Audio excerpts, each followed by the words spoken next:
In 12 videos, I've covered all the major species in Farscape, the original series.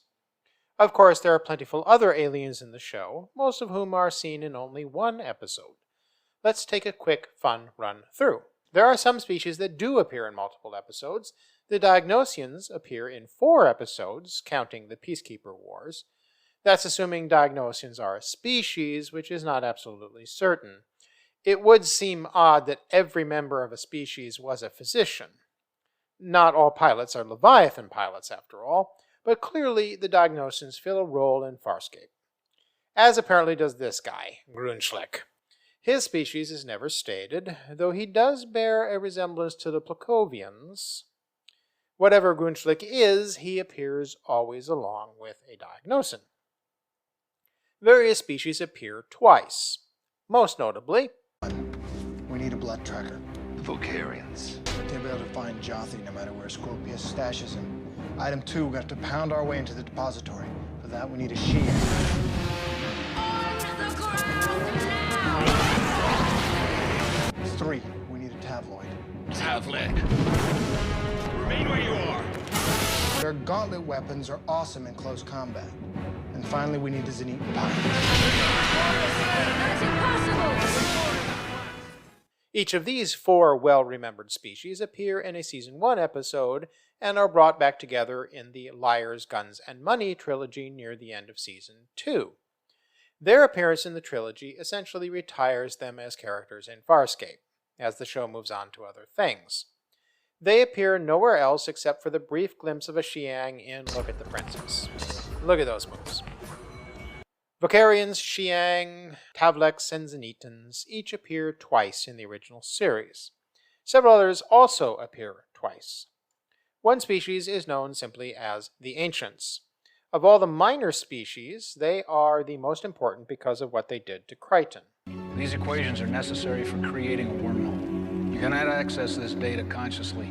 You won't remember this part of our encounter. The unconscious knowledge we've given you will guide you. Yeah, talk about a life-changing experience. We really only meet the one Ancient. My given name is... Speaking of the Elks, nice, says you recommend. I'm not supposed to hear about motion. You can call me Jack. Yes, Jack, a tragic hero of his species and the galaxy. Also appearing twice was Maldus. He was from an unspecified species with preternatural powers, was totally a rat bastard, and in my opinion, the most annoying character in Farscape. Well, except maybe this guy. These people aren't Sebaceans, but something else, and probably not everyone in the species is as frelled up as this group of wastoids. The Taking the Stone episode and the 2 Maldus episodes are the weakest ones in the original series by far. Similar to Maldus, there are multiple Monster of the Week aliens, simply there for a bit of drama. We have the Drac, which actually is a kind of clever idea of a space-dwelling insectoid life form. We also have the Energy Rider in Losing Time and the Spider in Twice Shy. There are quite a few alien species that we see only once, and are shown only that they exist as much as is necessary for that episode's plot. Some are throwbacks to Star Trek-style aliens, where you give them different ears, as in IET, different hair or protrusions, like in Thanks for Sharing, Sons and Lovers, Scratch and Sniff, or make them different colors, like Thank God It's Friday Again, Look at the Princess, Dream a Little Dream, Meltdown, and Losing Time. Then there are 2 species hidden under armor, the Tarkin and the Koreshi. Some aliens are a bit more interesting, like the Ilonic in Back and Back and Back to the Future, the Plakovians in The Ugly Truth, the Pathfinders in Self-Inflicted Wounds, the Kalarta in Relativity, the Lucathian in Promises, and the unnamed species in A Perfect Murder.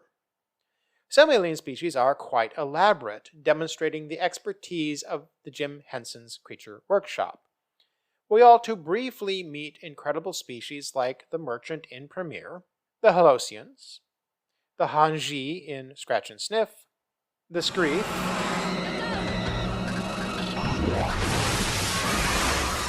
and the darling sweet Natira.